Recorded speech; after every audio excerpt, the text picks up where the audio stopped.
ओम साईं राम।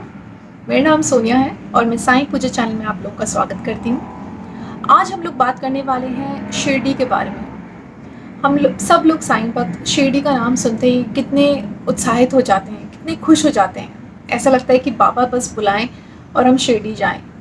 लेकिन ये बात सबको पता है कि जब तक बाबा नहीं बुलाएंगे आप शिरडी नहीं जा पाएंगे। तो जब भी आपका मन कर रहा है, इसका मतलब बाबा चाहते हैं कि आप लोग शिरडी आएँ। तो कोशिश कीजिएगा कि जब भी आप लोगों का प्लान बने, उस प्लान को कैंसिल मत कीजिएगा, बस चले जाइएगा। ये हमने साईं सत्यचरित में भी पढ़ा है कि बाबा जब तक चाहते हैं तब तक कोई नहीं बाबा से मिलने आ सकता। और अगर आप शिरडी में हैं और रुकना चाहते हैं तो भी आप नहीं रुक पाएंगे। अगर आप सब लोग साईं सत्यचरित पढ़ते हैं तो आपको इस बात का अंदेशा होगा कि कितनी बार भक्तों ने कोशिश की कि वो थोड़ा और रुक जाएं शिरडी, लेकिन वो नहीं रुक पाए। जब तक बाबा ने बोला कि इतने दिन ही रुकना है तब तक ही रुक पाए हैं, उससे ज़्यादा नहीं रुक पाए। और कहाँ से भी आपका अगर प्लान नहीं बन रहा है और अचानक से आप लोगों को ऐसा लगता है कि अरे मेरा तो 2 दिन पहले कोई प्लान ही नहीं था और आज मैं शिरडी में हूँ, तो बाबा चाहते हैं कि आप शिरडी जाएं। तो मैं आप लोगों से यही बोलूँगी कि कभी भी जब भी आपके मन में अंदेशा हो कि शिरडी जाना है तो कोशिश कीजिएगा कि वो प्लान आप ज़रूर करें। एक किस्सा सुनाना चाहूँगी मैं आपको शिरडी का, जब हम लोग प्लान कर रहे थे और क्या हुआ था। तो मेरा 4 महीने का बेटा था और तब वो 4 महीने का था, अब तो बड़ा है।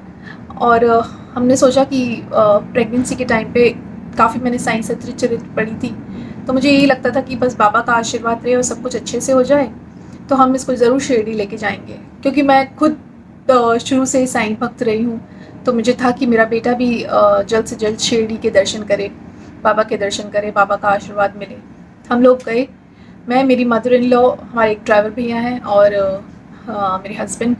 और 4 महीने का था तो बहुत छोटा था, कुछ आइडिया नहीं था, घर से ज़्यादा कभी बाहर निकला नहीं था। 4 महीने में बच्चा कितनी बार बाहर निकलेगा, छोटे बच्चे को तो ज़्यादातर करके घर पे ही रखते हैं। हम लोग गए, लाइन में खड़े हुए थे, बारिश बहुत हो रही थी और उस बारिश की वजह से बहुत ह्यूमिडिटी हो गई थी, भीड़ थी, काफ़ी लाइन थी, लंबी लाइन थी, खड़े हैं वेट कर रहे हैं, खड़े हैं वेट कर रहे हैं। फिर जब खड़े रहते हैं आप काफ़ी देर तक बच्चे को हाथ में लेके, तो बच्चे को पता चल जाता है कि मैं खड़ा रहा, मुझे जो लेके खड़ा हुआ है वो खड़ा ही हुआ है, वो चल नहीं रहा है। और बच्चे ना रोना चालू कर देते हैं और ऐसा ही हुआ, उसको भी काफ़ी गर्मी लगने लग गई शायद और वो रोने लग गया। अब वो इतना रोने लग गया कि मेरे से लाइन में नहीं खड़ा रहा गया। तो मुझे लगा कि मैं होटल वापस चली जाती हूँ। तो मैंने मेरे हस्बैंड और मेरी मदर को बोला कि मैंने कहा आप लोग दर्शन कीजिए, मैं इसको लेके होटल जाती हूँ, क्योंकि मुझे नहीं लग रहा कि ये खड़ा रह पाएगा। तो थोड़ी देर सोचा कि नहीं, वेट करते हैं, लाइन बढ़ेगी, लेकिन ऐसा हुआ नहीं। तो मैंने कहा मैं जाती हूँ, क्योंकि ये रोना बंद नहीं हो रहा है, इसको घबराहट हो रही है, मैं जाती हूँ।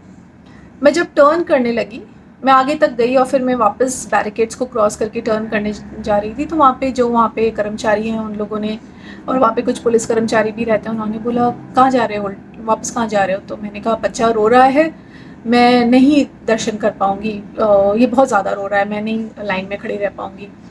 तो उन्होंने कहा इसको जंप करके इधर आ जाओ। तो मैंने कहा कैसे जंप करूँ, मेरे से जंप नहीं होगा, बच्चा हाथ में। उन्होंने कहा बच्चे को हमको दो, जंप करो, आओ। मैंने उनको बच्चे को दिया अपने और मैंने जंप किया, और कहाँ वो मुझे आगे तक कहाँ लेते हुए चले गए। और उन्होंने बोला हम दर्शन करा देंगे, तुम टेंशन मत करो। गए और आगे देखा तो बस क्रॉस करते कुछ ऐसा हुआ कि थोड़े टाइम बाद मेरे हस्बैंड भी मेरे साथ आ गए। तो हम तीनों एक साथ हो गए, मैं, मेरा बच्चा, मेरे हस्बैंड और ड्राइवर भैया और मेरी मदर इन लॉ एक साथ हो गए। तो हम तीनों ही एक साथ हो गए। मैंने दूर से बाबा के दर्शन कर लिए। मैंने कहा बस मेरे लिए इतना ही काफ़ी है बाबा कि आपके मैंने महासमाधि के दर्शन कर लिए, मुझे दूर से ही मिल गए दर्शन, काफ़ी है मेरे लिए। लेकिन ऐसी बात नहीं थी, बाबा के मन में तो कुछ और था। फिर मेरा बच्चा रोने लगा, तो वहाँ पे और कर्मचारी थे, तो उन्होंने कहा अगर ये रो रहा है, अगर आपको इसको दूध पिलाना है तो आप इसको वहाँ पे आप लोग देखेंगे समाधि मंदिर के साइड में कमरे बने हुए। तो उन्होंने मुझे वहाँ पे कमरा दे दिया। मैं इसका बॉटल फीड लेके गई थी, तो मैंने इसको फीड भी करा दिया। और फिर मैंने कहा बहुत हो गया, ये तो बहुत बड़ी कृपा है कि इतना कुछ हमको सेवा मिल रही है महासमाधि मंदिर के सामने, मंदिर के अंदर। मैं कहा बाबा मैंने उनसे बोला कर्मचारियों से, मेरे हस्बैंड ने बोला कि इस तरफ बहुत भीड़ है, हमको कोई और रास्ता है जो निकाल दीजिए, हम लोग निकल जाएंगे, हमने बाबा के दर्शन कर लिए हैं। तो उन्होंने कहा अच्छा ठीक है, अगर आप फ्री हो गए। तो उन्होंने दरवाज़ा खोला और आप लोग यकीन नहीं करेंगे, दरवाज़ा खोलते ही सामने बाबा की मूर्ति, सबसे महासमाधि मंदिर में जो बाबा हैं, सामने बाबा की मूर्ति। जैसे मेरे हाथों में जो अभी भी गूज़बम्स हो रहे हैं, और मैं मतलब मेरी आंखों में से जैसे आंसू ही आ गए कि ये क्या बाबा, मतलब मैं तो इतने दूर से दर्शन करके आप मतलब तृप्त हो गई थी और आप तो एकदम मेरे पास आ गए। और हम जाने लगे तो वहाँ पे एक लेडी पुलिस खड़ी थी। उन्होंने बोला कहाँ जा रहे हो, ये बच्चे को पंडित जी को दो। तो मैंने कहा कैसे? तो उन्होंने कहा रुको मैं दिलवाती हूँ, इतना छोटा बच्चा है, ये तो बाबा के चरणों में जाना चाहिए। उन्होंने लिया, उन्होंने वहाँ पे जो पंडित जी थे, उन्होंने बाबा के चरणों में मेरे बेटे को रखा। और मतलब इससे अच्छा दर्शन मुझे नहीं लगता है कि मेरे को अभी तक मिला है। मुझे ऐसा लगा बाबा खुद चाहते थे मेरे बेटे को दर्शन देना, कि आए हो इतनी दूर तक तो आओ, मेरे पास आओ, मैं इसको आशीर्वाद दूंगा। और सच में ऐसा ही हुआ। तो मैं यही बोलना चाहूँगी कि जब भी आप लोगों को मौका मिल रहा है दर्शन करना का मौका मत छोड़िए, हमेशा जाइए। कुछ बातों का हमेशा याद रखिए कि पैसे उधार लेके मत जाइए शिरडी। अपना कोई ज़रूरी काम है, जैसे कि ऑफिस का है या स्कूल का है, वहाँ पे झूठ बोल के मत जाइए। बाबा के दर्शन करने जा रहे हैं, बिंदास बोल के जाइए कि मैं शिरडी जा रहा हूँ।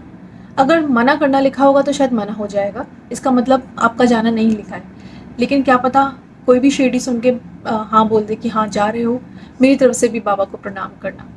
तो 2-3 चीज़ों का ख्याल रखिए, कभी भी झूठ बोल के किसी भी धार्मिक स्थान पे मत जाइए, क्योंकि इस चीज़ का भी एक किस्सा है मेरे पास, लेकिन वो मैं अगली बार सुनाऊंगी। कि आप झूठ बोल के जाएंगे ना तो आपको कनेक्टेड ही फील नहीं होगा। आप बाबा के पास जाएंगे या कहीं और आपके भगवान जिसको भी आप मानते हैं आप जाएंगे, तो आपको शायद कनेक्टेड फील नहीं होगा, आपको लगेगा कि दर्शन अधूरे से रह गए हैं। तो झूठ मत बोलिए, उधार मत लीजिए, लेकिन जब भी आपको मौका लगे आप शिरडी जाइए। ओम साई राम, जय साई राम।